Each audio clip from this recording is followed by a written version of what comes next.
आम आदमी को अफोर्डेबल हाउस का जो एक वादा सरकार का रहा है, वो लगभग ऐसा लगता है कि ये बिल आएगा तो पूरा हो जाएगा। अर्बनाइजेशन का मैंने कहा कि सेंचुरी है और वहां पर लोगों के मकान और खास करके गरीबों की संख्या जिस संख्या में है, उसको देखते हुए अफोर्डेबल हाउसिंग एक आवश्यकता बन गई है।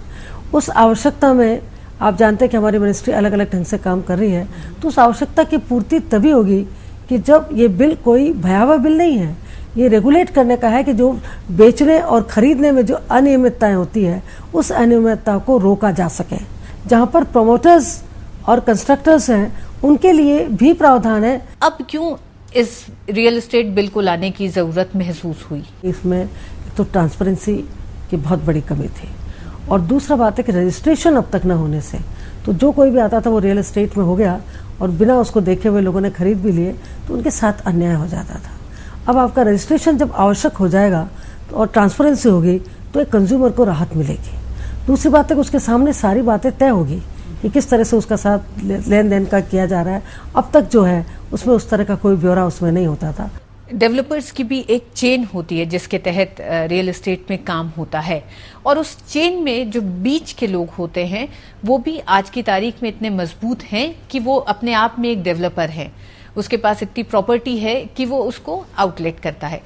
ऐसी सूरत में उनको चिन्हित कैसे करेंगे? अभी जो चिन्हित हैं उनकी काफ़ी बड़ी संख्या है और मैं सोचती हूँ कि बिल के आने के बाद जो चिन्हित और हो जाएंगे तो उसमें ये निश्चित हो जाएगा कि ये लोग डेवलपर्स हैं, उसके बाद दिक्कत नहीं आएगी और इसमें ट्रांसपेरेंसी के विरुद्ध जो काम किया जा रहा है उस पर एक रोक लगेगी। क्या इस बिल में सभी स्टेक होल्डर्स पर ये लागू होगा या सिर्फ कंज्यूमर्स तक सीमित है? नहीं जी हाँ, नहीं, स्टेक होल्डर्स भी हैं इसमें और मैंने कहा प्रमोटर्स भी हैं और इसमें कंज्यूमर भी। ये आशंका क्यों जताई जा रही है कि इस बिल के आने के बाद से जमीन की कीमतों में इजाफा होगा? बिल के आने के बाद कीमतों की बढ़ोतरी नहीं होनी चाहिए, बल्कि कीमतों की सुनिश्चितता निश्चित होनी चाहिए कि कीमत न बढ़े, अफोर्डेबल हाउसेज जो जिन लोगों के पास मकान नहीं है उनको मिल सके। हमारी इस मिनिस्ट्री के तहत जो 3 योजनाएं खास करके, इसमें राजीव आवास योजना, राजीव ऋण योजना हम लोग ने अभी पास की है और उसमें 5% तक मतलब ऋण जो होगा वो कर मुक्त होगा। उसमें